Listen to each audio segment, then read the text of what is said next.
গাজীপুরের সাংবাদিক আসাদুজ্জামান তুহিন হত্যার ঘটনায় ৮ আসামিকে গ্রেপ্তার করা হয়েছে। দ্রুত বিচারের মধ্য দিয়ে সাজা নিশ্চিতের আশা করছেন GMP commissioner doctor Nazmul Karim Khan. জানান, হানি ট্র্যাপের মাধ্যমে ছিনতাইয়ের ঘটনা ভিডিও করতে গিয়ে খুন হন সাংবাদিক তুহিন। রিপোর্ট জিয়া খানের। বৃহস্পতিবার রাতে গাজীপুরের চান্দনা চৌরাস্তা মোড়ে প্রকাশ্যে কুপিয়ে হত্যা করা হয় সাংবাদিক আসাদুজ্জামান তুহিনকে।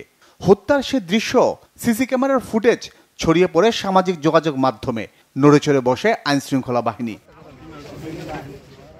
সিসিটিভি ফুটেজে চিহ্নিত ৭ আসামিকে গ্রেফতার করে আইনশৃঙ্খলা বাহিনী।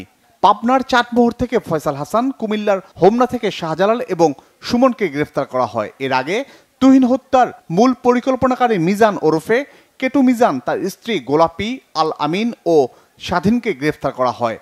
তদন্ত এখনো চলমান রয়েছে। আমার মনে হয় যে যথাসময়ে এগুলো সব জানা যাবে। স্বাধীন কি পেশাদার ছিনতাইকারী চক্রের সদস্য কিনা? স্বাধীন যতটুকু তার কথাই বলেছে, সে হচ্ছে বাস ড্রাইভার। সে ৮-৯ বছর ধরে এখানে আছে এবং যেভাবে গ্রুপের সাথে আছে তা আমার তো মনে হচ্ছে যে সে একটা গ্রুপের সদস্য। সাংবাদিক তুহিন হত্যার পর কারণ হিসেবে প্রথমে সামনে আসে চাঁদাবাজির ঘটনার ভিডিও করায় তাকে হত্যা করা হয়। তবে পুলিশ বলছে হানি ট্র্যাপের মাধ্যমে ছিনতাইয়ের ঘটনা ভিডিও করতে যেয়ে খুন হন সাংবাদিক তুহিন। এই হত্যার নিন্দা জানাই এবং আমরা এটির জন্য পুলিশ প্রশাসন থেকে আমরা সত্যি এটির জন্য আমরা খুবই দুঃখিত। এটি আমাদের কিছুটা হলেও ব্যর্থতা অবশ্যই আছে। আমরা প্রিভেনশন কাজটি নিশ্চয়ই সুচারুভাবে করতে পারিনি, আরও সুচারুভাবে দিতে পারিনি।